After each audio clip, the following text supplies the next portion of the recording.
Ripeto il saluto di Alessandro, buonasera a tutti. È giusto ricordare e festeggiare in questi giorni i 130 anni della Cassa Rurale, nata qui a Capriva del Friuli, ma credo sia doveroso andare alle origini e soprattutto allo spirito delle origini, della solidarietà, come alternativa all'usura e sostegno alle famiglie più povere, come è avvenuto storicamente. E andare alle origini di quella figura che fu appunto l'inizio di tutto questo, Monsignor Faidutti, ma direi non meno il parroco di allora, Don Camuffo, proprio memore della parola di Dio che nella lettera agli Ebrei dice così: ricordatevi dei vostri capi che vi annunziarono la parola di Dio, considerate quale fu il termine della loro vita e imitate nella fede. Luigi Faidutti nacque a Scrutto di San Leonardo nelle Valli del Natisone l'11 aprile 1861 da Pietro e Maria Floreano Cicci.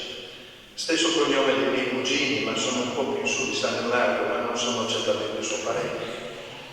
Faidutti fu molto equilibrato e si definiva anche nei documenti pubblici deputato friulano al Parlamento di Vienna, lottando per il riconoscimento del popolo friulano, in particolare della gente della contea di Gorizia e Gradisca. Non ebbe una vita facile e seguì la sorte di tanti preti isontini internati,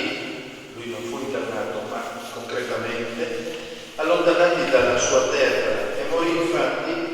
a Königsberg, corrispondente all'odierna Kaliningrad in Russia, da quando fu conquistata dall'Unione Sovietica nel 1945. Ecco, scusate se mi sono soffermato un po' sulla figura, ma l'ho fatto non per difendere la categoria dei preti, l'ho fatto soprattutto per chiedere ufficialmente in questo 130° anniversario di fondazione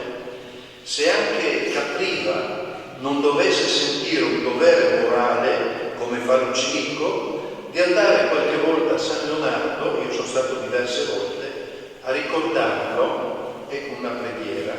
e ringraziarlo per aver riscattato questo paese. Buonasera.